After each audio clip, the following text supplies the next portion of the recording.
Nanalo ako ng 7.2 bilyon sa loto at na-ospital ng 2 linggo nang walang nag-aalaga sa akin, kaya pinutol ko ang 25,000 pesos na buwanang panggastos ng pamilya ng asawa ko. Tumawag ang biyenan ko para mag-usisa. Ibigay mo sa akin ang 1.8 million at hindi ko nahahabulin ang mga nagawa mo. Natawa na lamang ako. Ika, labak-atim na araw ko sa higaan ng ospital. Dito ko lubos na natanto kung anong klasing pamilya ang pinakasalan ko sa loob ng 5 taon.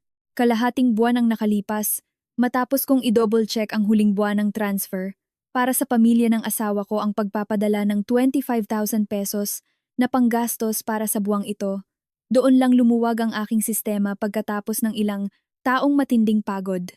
Dahil sa sunod-sunod na puyat sa trabaho at mga gawaing bahay na nagpahirap sa aking katawan, nang hapon ding iyon, bigla akong sinumpong ng malalang acute gastroenteritis. Sa sobrang sakit, nahimatay ako at mabilis na isinugod ng aking kapitbahay sa pinakamalapit na ospital. Walang nakakaalam na isang araw bago ako nahimatay, habang tinitingnan ko ang resulta ng PCSO Lotto, nakumpirma kong nanalo ako ng dambuhalang jackpot na nagkakahalaga ng 7.2 bilyong piso. Ang perang ito na sapat para baguhin ang buong buhay ko ay hindi nagdala sa akin ng agarang matinding kagalakan. Sa halip, sa gitna ng hapdi at sakit ng aking karamdaman, doon ako tuluyang nagising sa katotohanan kung gaano kawalang kuwenta at kababa ang tingin sa 5 taon ng aking tahimik na sakripisyo. 14 na araw sa ospital, 2 buong linggo.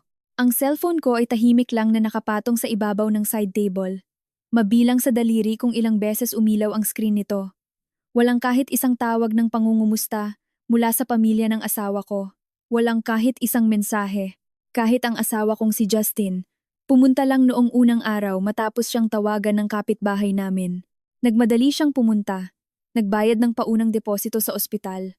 Tiningnan ako ng mabilis at kaswal na nagsabi ng, "Wala naman palang malubha. Magpahinga ka na lang dyan," bago tuluyang umalis at hindi na muling nagpakita pa. Noong una, gumagawa pa ako ng dahilan para sa kanya para maaliw ang sarili ko. Sinasabi kong abala siya sa trabaho, maraming ginagawa sa opisina, at walang oras. Pero sa loob ng 2 linggong iyon, paulit-ulit kong nakikita sa aking social media feed ang mga post ng aking bayaw na si Joy. Nakapost doon ang pagkain niya sa mga sikat na aesthetic cafe, pakikipaggala sa mga kaibigan para bumili ng mga bagong branded na bag, at pag-road trip sa mga tourist spot sa Antipolo at Tagaytay. Araw-araw ay masaya at malaya ang kanyang buhay. Laging may bago sa kanyang Instagram at Facebook stories, punong-puno ng saya. Mayroon siyang napakaraming oras para kumain, uminom, at magpakasaya kasama ang mga kaibigan, ngunit hindi man lang niya naalala ang kanyang hipag na mag-isang nakadextrose sa ospital at walang nag-aalaga. Habang pinapanood ko ang masasayang post na iyon, unti-unting lumamig ang aking puso. Mula sa matinding tampo, naging manhid ako, hanggang sa tuluyang mamatay ang anumang natitirang pagmamahal. Sa loob ng 5 taong ito, kung gaano karami ang aking naibigay, walang ibang mas nakakaalam kundi ako. 5 taon kaming kasal ni Justin. Maliit lang ang kanyang sahod sa opisina. Kada buwan, pagkatapos ibawas ang kanyang sariling gastos sa bisyo, halos walang natitira sa kanyang pera. Walang ibang kita ang kanyang pamilya. Ang kanyang mga magulang ay umaasa lang sa amin para sa kanilang pangaraw-araw na pamumuhay, pagtutong-its, pakikipagsosyalan sa kapitbahay, at mga handaan. Si Joy naman ay walang permanenteng trabaho, kaya ang lahat ng kanyang luho ay sa akin din nanggagaling. Mula noong 2 taon ng aming kasal, ginawa ko ng tradisyon na magpadala ng eksaktong 25,000 pesos sa aking biyenan na si Aling Cora tuwing simula ng buwan. Ang perang ito ang sumasagot sa lahat ng gastusin sa bahay ng Pamilya Cruz mula sa grocery, kuryente, tubig, pambayad sa sugal at panggastos sa labas ni na Aling Cora, hanggang sa mga pamporma at gala ni Joy. Samantalang ako, tinitipid ko ang aking sarili. Hindi ako bumibili ng mga mamahaling skincare. Hindi ako nagpapalit ng mga bagong damit. Todo kayod ako sa trabaho, nagpapakapagod kumita ng pera, at inuubos ang aking sarili para lang tustusan sila. Dahil dito, naging marangya ang buhay ng buong pamilya nila. Lahat sila ay walang kaabog-abog na tinatamasa ang aking mga pinaghirapan na tila ba natural at obligasyon ko ang lahat ng ito. Nasasanay sila na laging may dumarating na pera buwan-buwan. Nasasanay silang ako ang gumagawa ng lahat ng gawaing bahay, na ako ang tahimik, masunurin, hindi nagdadala ng problema, at hindi nagagalit. Kaya naman ngayong nagkasakit ako at nakaratay sa ospital ng mag-isa, walang kahit isa sa kanila ang nakaisip na kailangan ko ng pag-aalaga o kahit pagbisita man lang. Sa kanilang mga mata, isa lamang akong makina na tagagawa ng pera at tagasilbi. Hanggat nakakapagtrabaho pa ako at nakakapagpadala ng pera, wala silang pakialam kung may sakit ako o kung nahihirapan ako. Isa-isang pumapatak ang likido mula sa dextrose. Ang malamig na gamot ay dumadaloy sa aking mga ugat na nagiging sanhi ng panginginig ng aking buong katawan sa lamig. Nang dumating ang nurse noong umaga para palitan ang aking swero, napansin niya ang bakanteng kwarto. Hindi niya napigilang magtanong ng mahina, "Ate, hindi ba darating ang pamilya mo ngayon para samahan ka? Halos kalahating buwan ka na rito. Bakit wala ka man lang kasama?" Pumuwersa ako ng isang pilit na ngiti, ngunit walang lumabas na boses. Umiling na lamang ako ng dahan-dahan. Hindi ko maipaliwanag sa ibang tao na hindi sa walang oras ang pamilya ko, kundi sadyang walang pakialam ang pamilya ko kung mabuhay man ako o mamatay. 3:00 ng hapon, sa wakas ay umilaw ang cellphone ko. Akala ko ay naalala na rin ako sa wakas ni Justin. Mabilis kong kinuha ang telepono, ngunit ang pangalang lumabas sa screen ay nagdulot muli ng kabiguan. Mensahe pala ito mula sa aking matalik na kaibigan na si Michelle upang mangumusta. Puno ng pag-aalala at lungkot ang chat ni Michelle. "Janine, 2 linggo ka na dyan sa ospital. Ano ba talagang balak ni Justin at ng mga biyenan mo? Ni hindi ka man lang dinalaw kahit isang beses. Kung iba yan, matagal nang sumuko. Hindi talaga katumbas ng 5 taon mo ang ginagawa nila sa'yo." Matapat kong tinitigan ang screen habang tahimik. Pagkatapos, dahan-dahan kong itinext ang mga salitang ito. "Gising na ako, Michelle. Dati, lagi kong iniisip na hindi madali ang magsama sa kasal at mas mahalaga ang kapayapaan sa pamilya. Akala ko, basta't sapat ang aking pag-unawa, pagpapakumbaba, at sakripisyo, unti-unti kong mapapalambot ang kanilang mga puso at makukuha ang tunay na pagmamahal ng pamilya ng asawa ko. Akala ko, ang aking pagpapasensya at pagpaparaya ay magdadala ng pagkakaisa. Ngunit isang malakas na sampal ng katotohanan ang ibinigay sa akin ng buhay. Hindi mapapalambot ang pusong bato at ang mga taong sakim ay mananatiling sakim habang buhay. Ang panalo ko sa loto na 7.2 bilyon ay dapat na pinakamalaking pagbabago sa buhay ko. Ngunit ang swerteng ito ang nagpasilip sa akin sa tunay at malamig na pagkatao ng pamilyang ito. Mayroon na akong kayamanan na hindi kikitain ng karaniwang tao sa buong buhay nila. Hindi ko na kailangang magmakaawa, magpakababa, o magsakripisyo ng walang katapusan para lang isalba ang isang mabuhay na kasal at relasyon sa aking mga biyenan. Hindi ko na kailangang magtipid para lang tustusan ng iba, o magtiis para lang maging maginhawa ang kanilang buhay. Dahan-dahan akong umupo at tinanggal ang karayom ng dextrose sa aking kamay. Bahagyang sumakit ang bahaging iyon, ngunit ang pisikal na sakit na ito ay walang-wala kumpara sa 5 taong naipong sama ng loob at lamig sa aking puso. Binuksan ko ang transaction history ng aking online banking app. Inisa-isa kong tingnan ang bawat pahina. 3 taong sunod-sunod, walang mintis.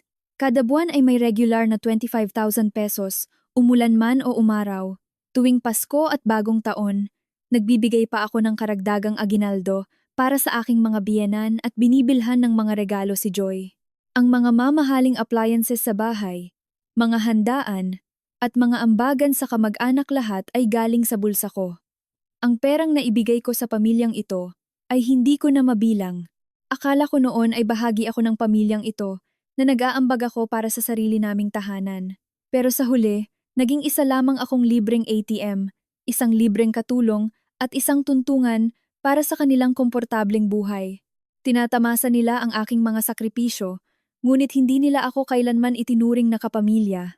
Kung hindi, paano mo ipaliliwanag na sa loob ng 2 linggong pagkakaospital ko dahil sa malubhang sakit ay walang sino man ang nagtanong kung kumusta na ako?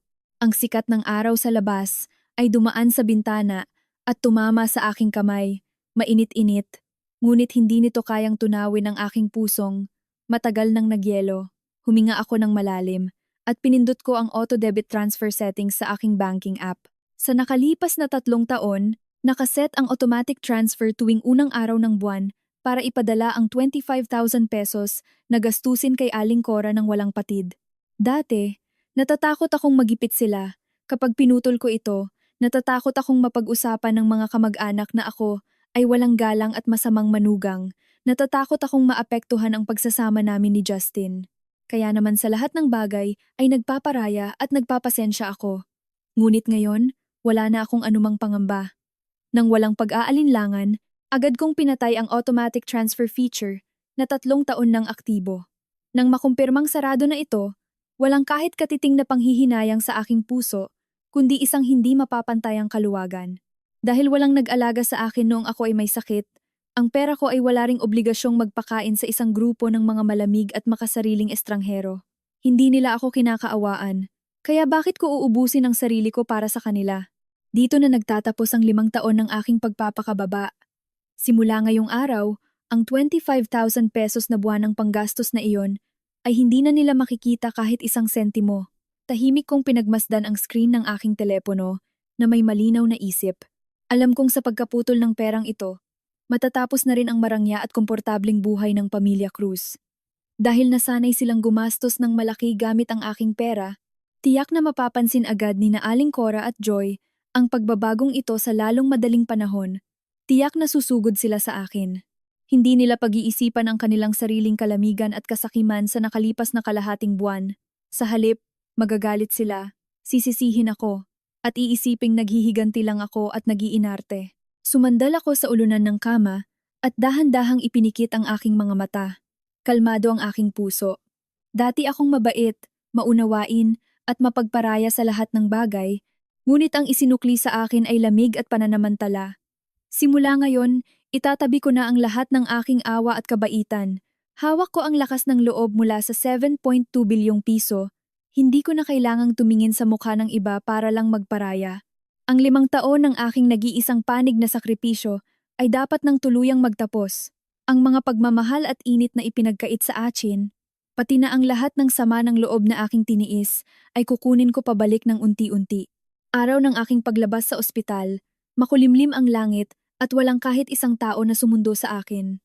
Ako mismo ang nag-asikaso ng aking discharge papers, binuhat ang aking simpleng bagahe, at sumakay ng taxi pa uwi sa bahay namin ni Justin. Nang buksan ko ang pinto, ang eksena sa loob ng bahay ay labis na nagpasikip sa aking dibdib. Ang coffee table sa sala ay puno ng mga basyong pakete ng chichirya, mga balat ng prutas, at mga buto ng pakwan. Ang sofa ay punong-puno ng mga nakakalat na damit at unan. Sa lababo ng kusina, nakatambak ang mga pinggan, kutsara, at tinidor na mukhang 3 araw nang hindi nahuhugasan, nanlalagkit sa sebo. Ito ang bahay na pinaghirapan kong alagaan at panatilihing malinis sa loob ng 5 taon.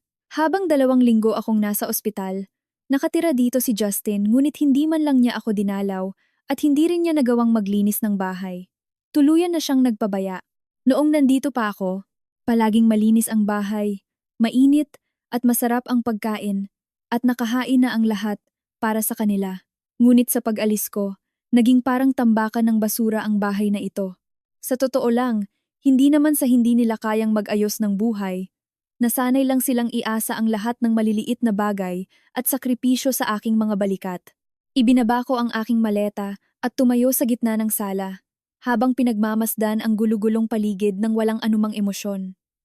Kung dati ito, tiyak na maaawa ako kay Justin dahil sa pagod sa trabaho, at tahimik ko itong lilinisin para lang hindi siya mairita sa kanyang pag-uwi. Ngunit ngayon, natatawa na lang ako. Kalalabas ko pa lang sa ospital, at mahina pa ang aking katawan. Walang sumundo o nag-alaga sa akin, habang sila naman ay nagpapakasaya sa loob ng bahay. Bakit ko pa kailangang magpakapagod para linisin ang kanilang kalat? Wala akong balak magkumpuni ng anuman. Kinuha ko ang aking cellphone at binuksan ang transaction records sa nakalipas na mga taon. Malinaw na malinaw ang bawat transaksyon. Tuwing simula ng buwan, may regular na 25,000 pesos na hindi nagbabago.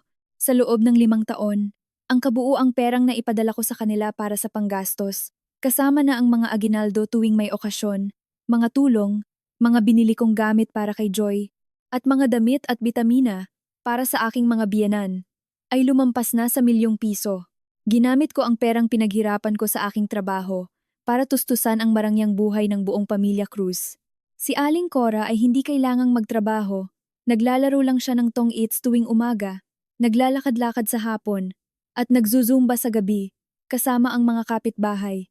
Mas masarap pa ang buhay niya sa kahit kanino. Si Mang Rodolfo naman ay nakatambay lang sa bahay, nagkakape, at nagdodomino ng walang ginagawa. Si Joy naman ay ayaw magtrabaho kahit bata pa, kaya puro malling, skincare, at travel ang inaatupag habang magastos sa pera. Samantalang ako, tinitipid ko ang sarili ko, hindi makabili ng mamahaling skincare, hindi makagala para gumastos, at palaging puyat sa trabaho at gawaing bahay, hanggang sa magkasakit at maiwan sa ospital nang walang nag-aalaga sa loob ng 2 linggo. Inilipat ko ang aking daliri sa screen, na tuluyang pumutol sa anumang natitirang lambot ng aking puso. Noong nasa ospital ako, pinatay ko lang ang automatic transfer. Ngayong nakauwi na ako, tuluyan ko nang napagtanto ang lahat. Hindi ito pansamantalang paghinto dahil lang sa galit. Ito ay permanenteng paghinto na.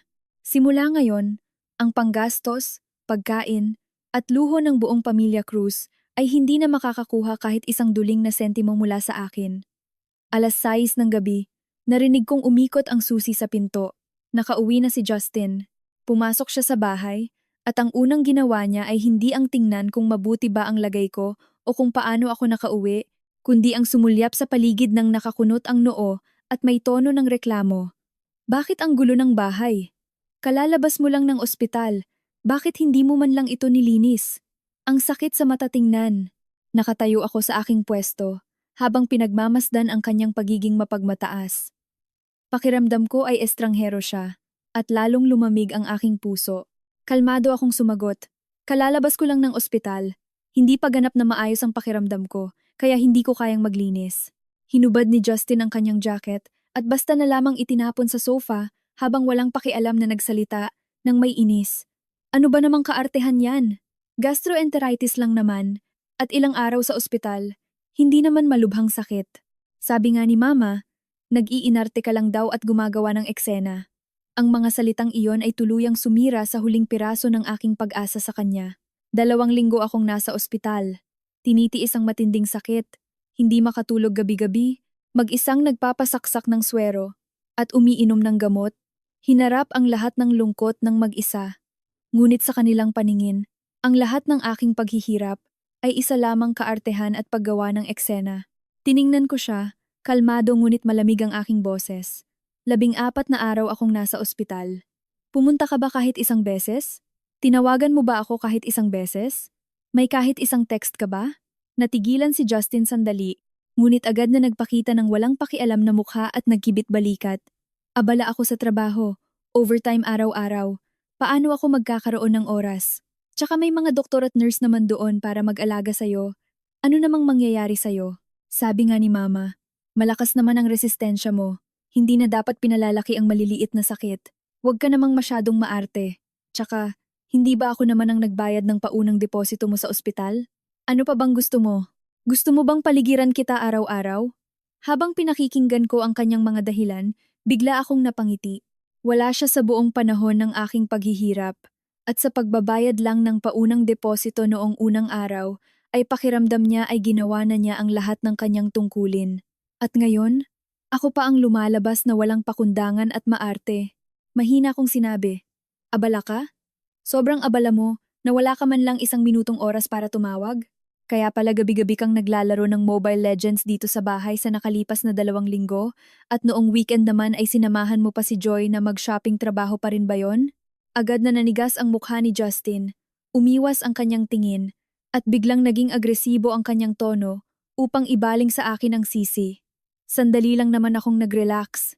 Alam mo ba kung gaano kalaki ang pressure ko sa trabaho? Ang bahay na ito ay tungkulin mong alagaan. May sakit ka na nga, nagpapasensya na nga ako sa'yo. Tapos pinapalaki mo pa ang maliliit na bagay na yan. Janine, pwede ba? Maging mature ka naman. Mature? Tinitigan ko siya. Malinaw ang bawat salita ko. 5 taon akong naging mature at masunurin. Ano ang napala ko? Hindi ko na nakipagtalo sa kanya sa iba pang walang kabuluhang bagay at direkta kong sinahi ang pinaka-core na issue. Simula ngayong buwan, Hindi na ako magpapadala ng 25,000 pesos na buwanang gastusin kay mama. Simula ngayon, kayo na ang mag-isip kung paano niyo tutustusan ang sarili ninyong pamilya. Parang nakarinig si Justin ng isang malaking biro. Nanlaki ang kanyang mga mata at puno ng hindi paniniwala. Nababaliw ka na ba? Bakit mo ititigil ng walang dahilan? Panggastos yan ni na papa at mama. Tungkulin mong ibigay yan. Tungkulin ko? Tinaasan ko siya ng kilay. Bakit naging tungkulin ko yan? May anak silang lalaki. Hindi lang ako ang manugang nila dito. Ang sahod mo ay ilang libo lang. Hindi mo kayang pakainin ang pamilya mo, kaya kailangan mong umasa sa akin para sa walang kondisyong tulong? Ang kasal ay tulungan ng mag-asawa. Bakit mo ba pinaghihiwalay ang mga bagay na yan? Lalong naging mainitin ang ulo ni Justin. Hindi madaling palakihin ako ni mama. Hindi ba nararapat lang na respetuhin at alagaan mo siya? Malaki ba ang 25,000? Hindi naman mababa ang sahod mo. Ano namang mawawala sa'yo kung ibigay mo yan?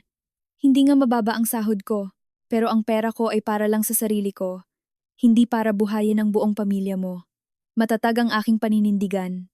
Walang kahit katiting na pag-atras. Noong nasa ospital ako at hindi alam kung mabubuhay pa o mamatay, walang kahit isang tao sa pamilya ninyo ang nag-asikaso sa akin. Dahil hindi nyo ako itinuturing na kapamilya, wala rin akong dahilan para buhayin kayong lahat. Tuluyang nagpanik si Justin. Humakbang siya ng pasulong at tinitigan ako ng may banta sa kanyang boses. Janine, huwag kang gumawa ng eksena. Sobra na yan. Sinasadya mo lang maghiganti dahil sa maliit na bagay na yan para galitin ang pamilya. Ibalik mo agad ang transfer ngayon din. Huwag mong galitin sina papa at mama. Kundi, sasabihin ng lahat ng kamag-anak natin na wala kang galang. Bahala sila, simpleng sagot ko.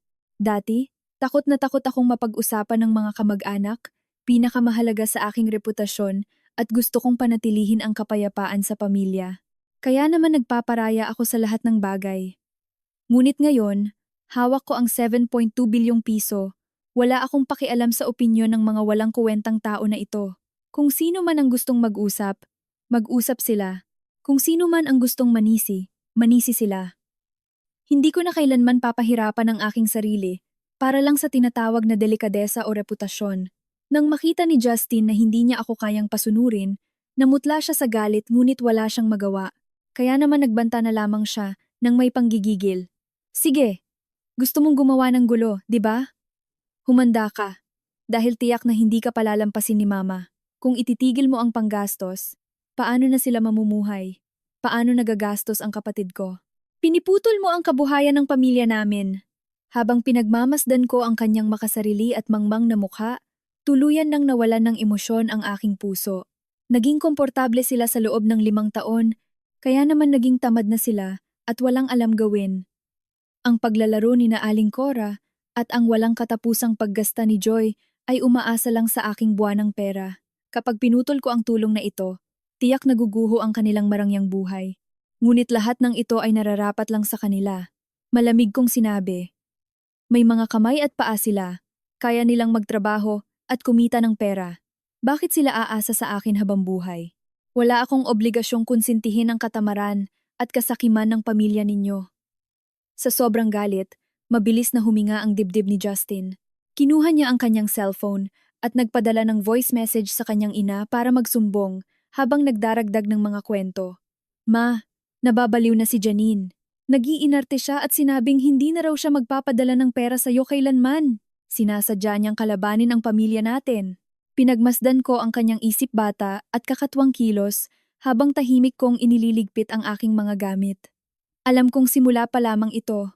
Ang pagputol sa 25,000 pesos na buwanang tulong ay unang hakbang pa lamang ng aking pagbawi. Si Aling Cora ay gahaman sa karangyaan at napakamaterialistikong tao.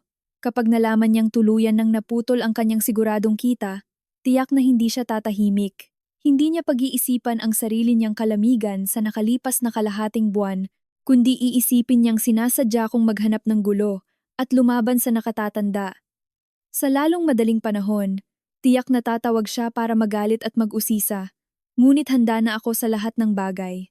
Ang dating ako ay takot at laging nagpaparaya. Ngunit ang kasalukuyang ako ay may sapat na lakas ng loob at yaman at hindi na kailangang magmakaawa o magpalapad ng papel sa kahit kanino. Ang 5 taon ng pakikipagbuno sa biyenan at pag-ubos ng lakas sa kasal na ito ay tuluyan ng mapupunta sa aking kamay ang kontrol simula sa sandaling ito. Sa ikatlong araw ng pagkakaputol ng panggastos, tuluyan ng nagulo ang pamilya Cruz. Kabisado ko na ang takbo ng buhay ng pamilyang ito. Nang maputol ang 25,000 pesos na buwanang tulong, ang unang nakaramdam ng epekto ay ang aking biyenan na si Aling Cora. Araw-araw ay pumupunta siya sa kapitbahay para maglaro ng tong-its.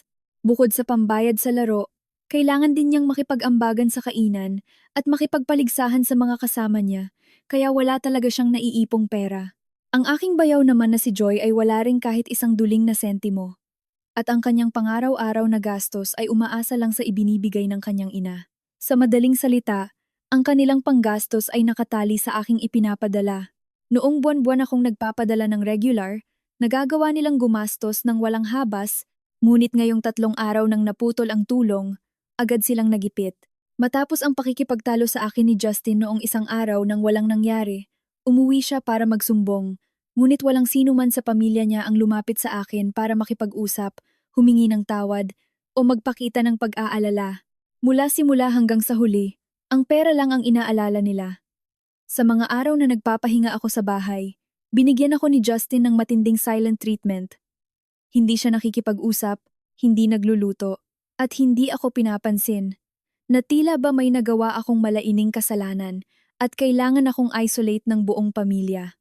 Nang magtakip silim, habang nagluluto ako ng simpleng lugaw, biglang tumunog ng napakalakas ang aking cellphone. Ang nakasulat sa screen, Mama Cora. Tinitigan ko ang screen, ng 2 segundo bago dahan-dahan kong sinagot ang tawag ng walang sinasabing anuman. Sa kabilang linya, agad na umalingaw-ngaw ang matinis at mapang-asar na boses ni Aling Cora.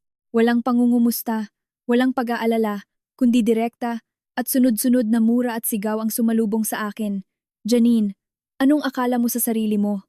Bakit hindi pa pumapasok ang panggastos para sa buwang ito? Sinasadya mo ba yan? Ang kanyang boses ay puno ng matinding galit, na may kasamang ingay ng mga naglalaro ng baraha sa background. Halatang nasa labas siya at naglalaro ng tong-its.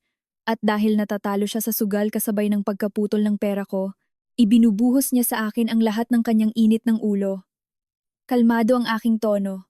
Walang anumang emosyon. Wala nang panggastos simula ngayon. At hindi na ako magpapadala muli kailanman. Parang nabilaukan si Aling Cora sa aking mga salita, na tahimik siya ng 1 segundo bago muling sumigaw ng mas malakas at puno ng kapal ng mukha. Nababaliw ka na ba? Ang ganda ng pagsasama ninyo tapos sisirain mo lang ng walang dahilan? Ang 25,000 pesos kada buwan ay batas na nating napagkasunduan. Kung kailan mo gustong ihinto, ihihinto mo? Sino ang nagbigay sa'yo ng karapatang magpasya? Batas? Mahina akong tanong pabalik. Anong batas? Ang batas ba na kailangan kong buhayin ang buong pamilya ninyo ng libre? Kung dati ito, kapag narinig ko siyang magalit ng ganyan, tiyak na magpapanik na ako, hihingi ng tawad at magpapaliwanag, at agad na susunod para lang hindi masabihang walang galang na manugang. Ngunit ngayon, tanging kapangitan ng kanilang pagkatao na lamang ang nakikita ko. Walang pakialam si Aling Cora kung 2 linggo akong nakaratay sa ospital, mag-isang may sakit, at walang nag-aalaga. Mula simula hanggang huli, ang pera lang ang mahalaga sa kanya. Wala talagang kwenta ang lahat ng pagmamahal ko sa'yo sa nakalipas na mga taon. Nagsimula nang gumamit si Aling Cora ng pamilyar na emotional blackmail. Nagpapakapagod ako para alagaan ang bahay na ito at ayusin ang lahat para sa inyo, tapos ikaw naman. Dahil lang sa simpleng sakit ay mag-iinarte ka at gagamitin ang paghinto ng panggastos para maghiganti sa amin. Napakasama ng ugali mo. Naisip kong tumawa sa kanyang sinabing nagpapakapagod para alagaan ang bahay. 5 taon kaming kasal at ang mga gawaing bahay, pakikipag-ugnayan sa kamag-anak at malalaking gastusin ay ako lahat ang gumagawa at nagbabayad. Bukod sa paglalaro ng baraha at paggala araw-araw, wala siyang ibang ginawa. 14 na araw akong nasa ospital, malinaw at kalmado kong sinabi ang bawat salita. Walang kahit isang tao ang pumunta para tingnan ako. Walang kahit isang tao ang tumawag sa akin. Noong nakaratay ako sa ospital, nagpapakasaya kayong lahat sa pagkain at paggala nang walang inaalala. Walang kahit katiting na konsensya si Aling Cora. Sa halip ay mayabang pa siyang sumagot nang may paghamak sa kanyang boses. Gastroenteritis lang naman yan. Ano namang malaking bagay doon? Ang mga kabataan ngayon ay napakaarte talaga. Isang saksak lang ng gamot at konting tabletas. Okay na yan. Tapos gusto mo pang paligiran ka ng mga tao araw-araw? Noong panahon namin, nanganak kami ng walang nag-aalaga, pero wala namang naging maarte na katulad mo. Isa pa, pagod na nga si Justin sa trabaho, si Joy naman ay kailangang lumabas para mamili at gumastos, at maraming ginagawa sa bahay. Sino ang may oras para bantayan ang maliit mong sakit araw-araw? Bilang manugang, hindi mo man lang maunawaan ang pamilya mo. Tapos ikaw pa ang may ganang mag-inarte at magputol ng pera. Nararapat ba yan sa pamilya Cruz natin? Ito ang kanilang lohika. Ang aking sakripisyo ay obligasyon. Ang aking sakit ay kaartehan at hindi kailangan, at ang kanilang kalamigan ay nararapat lamang. Huminga ako ng malalim upang pigilan ang lamig na bumabalot sa aking puso. Ang sahod ko ay pinaghirapan ko ng marangal. Sa loob ng 5 taon, nagpapadala ako ng 25,000 pesos kada buwan para buhayin kayong tatlo. Ginawa ko na ang lahat ng aking makakaya bilang tao. Dahil sa inyong paningin, ang aking buhay at sakit ay walang kwenta? Wala na ring dahilan para gamitin ko ang pera ko para buhayin kayo? Huwag mo akong daanin sa mga ganyang salita. Hindi pinakinggan ni Aling Cora ang aking mga paliwanag at bastos na sumingit nang may mas matinding tapang.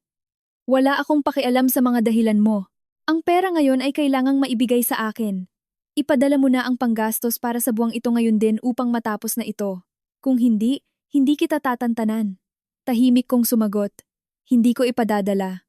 At hindi na kailanman. Tuluyang nagalit si Aling Cora sa aking matigas na paninindigan, kaya naman nagsimula siyang sumigaw ng may mga sumusunod na pagbabanta. Janine, sinasabi ko sa'yo, huwag mong sagarin ang pasensya ko. Sa loob ng 5 taon, kumain ka at tumira sa bahay ng pamilya Cruz. Tapos ngayon, kung kailan lumakas na ang pakpak mo ay lalaban ka na sa amin? Sinasabi ko sa'yo, ang bahay na tinutuluyan mo ay pag-aari ng pamilya Cruz. At dahil nakatira ka rito, nararapat lang na magbayad ka sa pamilya. Natawo ako sa kanyang sinabi. Ang bahay na ito ay binayaran ko ng down payment bago kami ikasal. At ako lang din ang nagbabayad ng buwanang mortgage gamit ang aking sariling pera. Walang kahit isang duling na sentimo na iniambag si Justin at lalong walang itinulong ang kanyang pamilya. Ngunit sa huli, lumalabas na ako pa ang umaasa at nakikitira sa kanila. Napakagaling nilang bumaligtad ng katotohanan. Ang bahay na ito ay aking ari-arian bago pa kami ikasal. At walang anumang kinalaman ang pamilya Cruz dito, malamig kong itinama ang kanyang sinabi. Ang perang naibigay ko sa inyo sa nakalipas na mga taon ay sapat na para ibayad ng down payment sa isa pang bahay. Wala akong anumang utang sa pamilya ninyo. Sa halip, kayong lahat ang 5 taon nang umaasa at nakikinabang sa akin ng libre. Natigilan si Aling Cora sa kabilang linya. Marahil ay hindi niya inasahan na ang isang masunurin at tahimik na manugang na tulad ko ay magkakaroon ng lakas ng loob na sumagot sa kanya ng ganoon katapang. Dati, kahit gaano niya ako pagalitan o sigawan, palagi akong nakayuko, humihingi ng tawad, at sumusunod sa kanyang gusto. Ang aking katatagan ngayon ay tuluyang sumira sa kanyang lumang paningin sa akin. Matapos ang maikling pagkagulat, lalo siyang nagalit, at naging malamig at nagbabanta ang kanyang tono, upang lalo akong i-pressure. Sige, marunong ka na palang lumaban ngayon. Natuto ka nang sumagot sa nakatatanda. Sinasabi ko sa'yo, Janine, kung lalaban ka ngayon at puputulin ng panggastos, bukas na bukas din ay pupunta ako sa opisina mo para gumawa ng eksena. Pupunta ako sa mga kamag-anak at kapitbahay mo para ipagsabi ang lahat ng ginawa mo para makita ng lahat kung gaano ka kasama at walang galang na manugang. Tingnan natin kung may kakausap pa sa'yo pagkatapos nito. Tingnan natin kung makakaya mo ang kahihiyang yan. Pamilyar na banta, pamilyar na emotional blackmail. Sa loob ng 5 taon, basta't may bagay na hindi sumunod sa kanyang gusto, gagamitin niya ang paraang ito para pasunurin ako, at palagi itong epektibo upang mapilitan akong sumunod. Ngunit iba na ang kasalukuyan, hawak ko ang kayamanan na hindi kayang isipin ng karaniwang tao, at wala ako ng pakialam sa tinatawag na reputasyon at mga tsismis ng kapitbahay. Hindi ko kinatatakutan ang kahihiyan, at lalong hindi ako natatakot sa kanyang mga eksena. Kalmado kong sinabi, kung saan mo gustong mag-ingay, mag-ingay ka doon. Bahala ka. Tuluyang natigilan si Aling Cora. Ang lahat ng kanyang inihandang masasamang salita at banta ay walang silbi ngayon. Marahil ay hindi niya naisip kailanman na ang masunuring manugang na kontrolado niya sa loob ng 5 taon ay tuluyan nang nakalaya sa kanyang mga kamay. Matapos ang ilang segundong katahimikan, biglang nagbago ang kanyang tono. Nawala ang kanyang sigaw at galit, at sa halip ay naging banayad at puno ng plano ang kanyang boses habang nagsisimulang mag-isip ng iba pang karaan para makakuha ng pera sa akin. Naramdaman ko agad ang kanyang plano. Ang susunod na bahagi ang tunay na dula. Dahil walang epekto ang kanyang galit at banta, gagamit siya ng ibang paraan upang makakuha ng malaking halaga ng pera sa akin. Narinig ko ang kanyang malalim na paghinga sa kabilang linya. At pagkatapos ay nagsalita si Aling Cora nang may kasakiman ngunit matapang na boses sa bawat salita.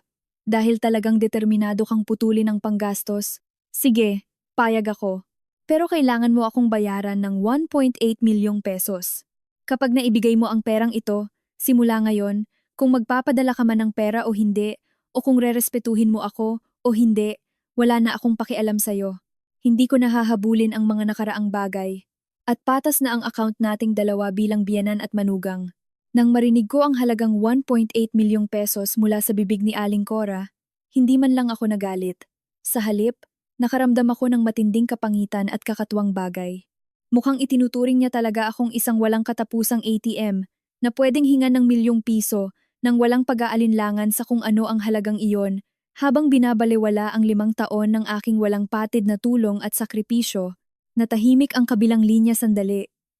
Marahil ay naghihintay siya na magpanik ako at agad na sumang-ayon na magpadala ng pera. Dati kasi, basta't dinala niya sa ganitong tono ang usapan, agad na lumalambot ang aking puso at sumusunod ako, lalo pat inaalok niya ngayon na burahin ang lahat ng account upang matapos na ang usapan ng payapa. Hinawakan ko ng dahan-dahan ang gilid ng aking telepono habang walang anumong emosyon ang aking boses. 1.8 milyong pesos? Bakit mo iniisip na ibibigay ko sa'yo ang perang yan? Akala ni Aling Cora ay nanghihinayang lang ako sa pera. Kaya naman agad niyang tinaasan ang kanyang boses at inilagay ang kanyang sarili sa panig ng dehadong pamilya habang nagbibilang ng kanyang mga naging lugi. Kwinalkula ko na ang lahat ng maayos.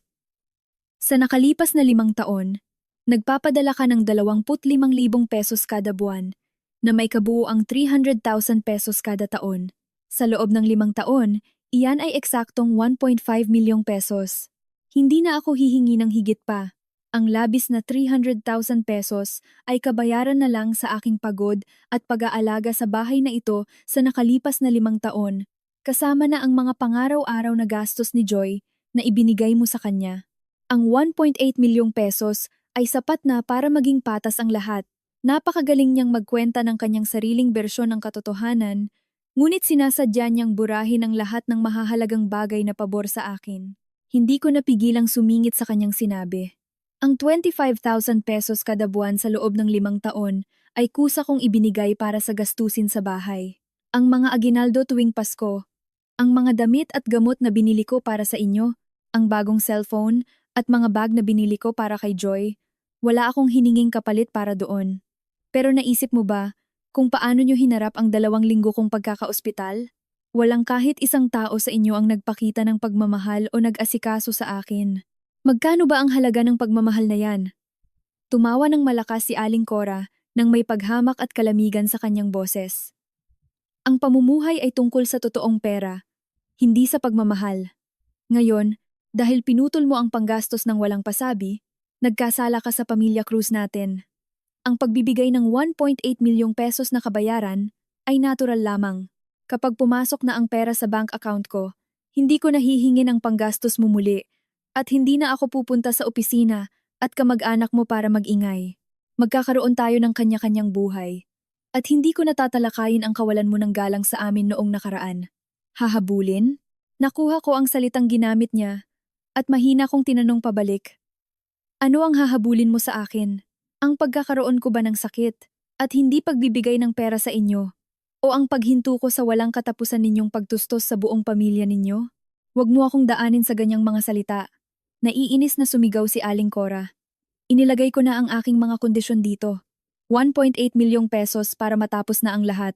Kung ayaw mong magpadala, ibubunyag ko ang lahat ng nakaraan at pag-uusapan natin ito nang mabuti sa harap ng lahat ng kapitbahay at kamag-anak ng mga magulang mo.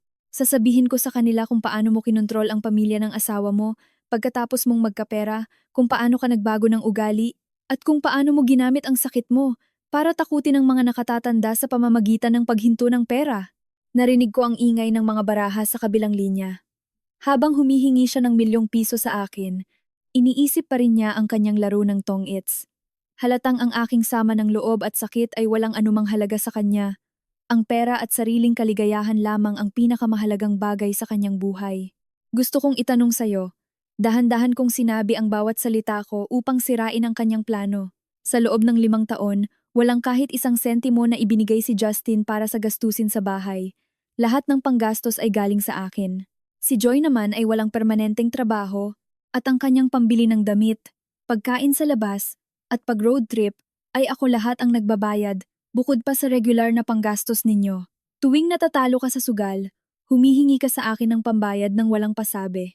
Ang lahat ng ito ay hindi ko hiningan ng kahit katiting na kabayaran mula sa inyo. Ngayon, dahil lang pinutol ko ang aking tulong, kailangan ko pang magbayad ng 1.8 milyong pesos para lang mapatawad ninyo? Walang ganyang lohika sa buong mundo. Natahimik si Aling Cora sa aking mga salita, ngunit matapos ang ilang segundo ay muli niyang iniba ang usapan upang isisi sa akin ang lahat. Dahil mahina ang katawan mo, anong kinalaman ng sakit mo sa amin? Hindi naman namin sinabing magpuyat ka para kumita ng pera. Ikaw naman ang may gustong magpakapagod ng ganyan. Ngayong ginagamit mo ang paghinto ng panggastos para takutin kami? Ikaw ang nagkasala rito. Nagkasala? Tanong ko pabalik. Nagtrabaho ako para buhayin ang buong pamilya ninyo. Nagkasakit ako nang walang nag-aalaga, tapos ako pa ang lumalabas na nagkasala? Walang ganyang katotohanan kahit saan. Pagkatapos mong makasal sa pamilya Cruz, bahagi ka na ng pamilyang ito at ang pera mo ay pera na rin ng pamilya. Ang pagbibigay ng pera para sa mga nakatatanda ay natural lamang. Itinaas ni Aling Cora ang kanyang boses upang gamitin ang kanyang autoridad bilang biyenan. Hindi ko nababaguhin ang aking desisyon tungkol sa 1.8 milyong pesos. Ang lahat ng ito ay batay sa nakalipas na 5 taon ng pamumuhay natin. Kailangan mo akong bigyan ng sagot ngayon din.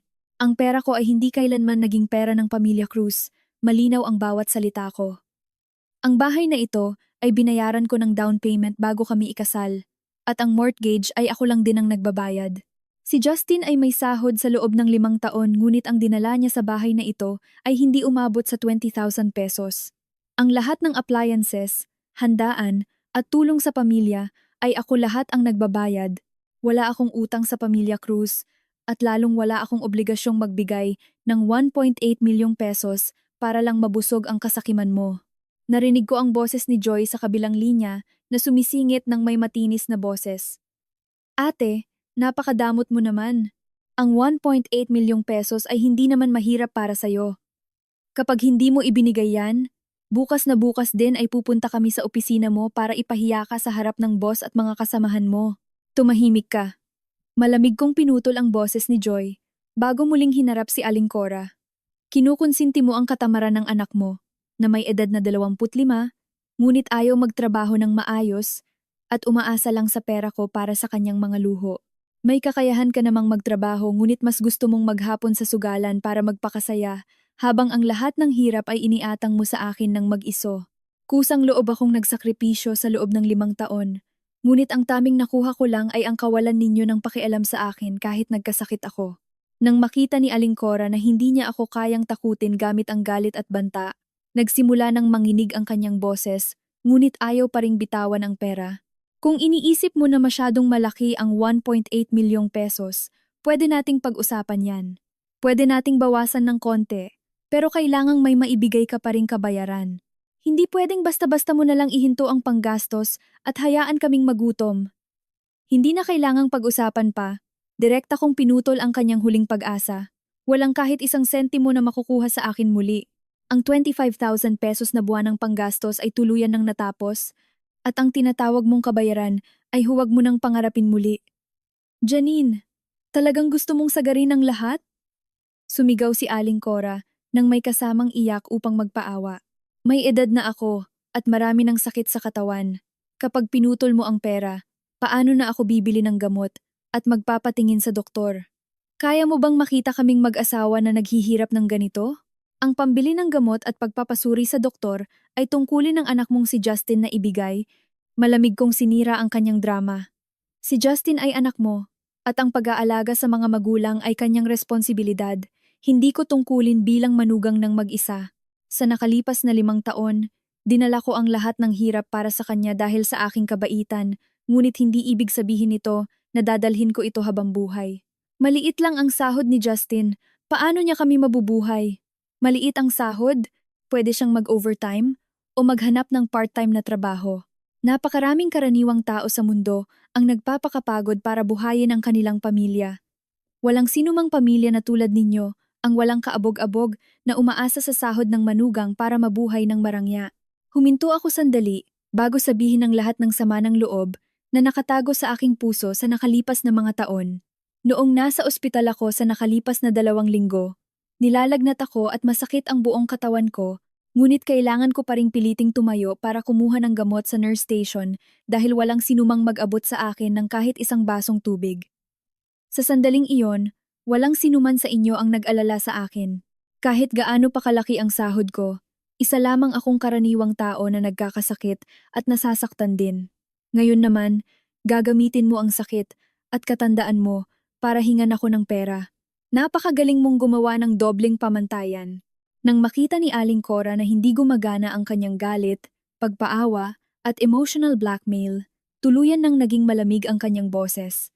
Sige, napakagaling mo talaga. Talagang determinado kang sirain ang relasyon natin sa pamilya Cruz. Sige, tingnan natin kung ano ang mangyayari. Bukas na bukas din ay tatawagan ko ang lahat ng kamag-anak ng mga magulang mo para sabihin sa kanila kung anong klaseng anak ang pinalaki nila. Para malaman ng lahat kung paano mo tinalikuran ang mga biyenan mo pagkatapos mong magkapera. Bahala ka. Kalmado kong sagot nang walang anumang emosyon. Dati, takot na takot akong mag-alala ang aking mga magulang dahil sa mga chismis. Ngunit ngayon, wala na akong pakialam sa mga walang kuwentang salitang iyon. Kung sino man ang gustong pagsabihan mo sila. Kung saan mo gustong mag-ingay ka doon. Ngunit sinasabi ko sa iyo ng malinaw, kahit ano pa ang gawin mo, hindi na maibabalik ang panggastos, at lalong walang kahit isang sentimo ng 1.8 milyong pesos na makukuha sa akin. Hindi ka ba natatakot na makipag-divorce si Justin sa'yo? Ginamit ni Aling Cora ang kanyang huling alas, na naniniwalang natatakot akong masira ang aming kasal. Nang marinig ko ito, walang kahit katiting na takot sa aking puso, kundi isang pakiramdam ng kalayaan. Mag-divorce man kami o hindi na magbabago ang aking desisyon. Sa kasal na ito, ako lang ang nagpapakapagod habang kayong buong pamilya ay panig lang ng kumukuha ng pakinabang.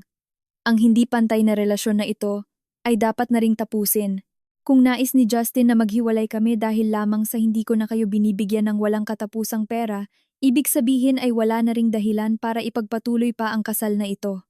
Natahimik ang kabilang linya ng matagal.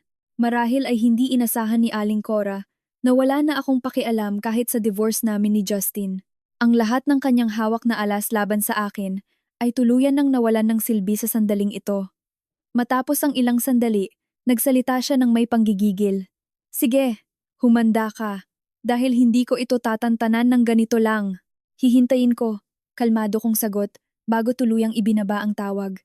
Nang maibaba ko ang aking telepono, huminga ako ng malalim, habang ang 5 taon ng bigat sa aking dibdib ay tuluyang nawala. Ang 7.2 bilyong piso na premyo sa loto ay ligtas na nakatago sa aking bank account, sapat upang mabuhay ako ng marangya sa natitirang bahagi ng aking buhay nang walang anumang inaalala. Hindi ko na kailangang magmakaawa o magpababa ng aking sarili para lamang pasayahin ang aking mga biyenan, at hindi ko na kailangang magtipid para buhayin ang mga taong walang utang na loob. Narinig ko ang tunog ng susi sa pinto. Nakauwi na si Justin mula sa trabaho at pagkapasok niya ay agad siyang nagtanong ng may pagmamadali. Tumawag si mama sa akin ngayon lang. Sabi niya ayaw mo raw ibigay ang 1.8 milyong pesos at nakipagtalo ka pa sa kanya. Ano ba talagang problema mo?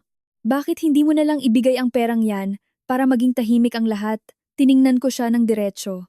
Habang malinaw kong nakikita ang kanyang pagiging isip bata at makasarili bilang isang anak na laging umaasa sa kanyang ina.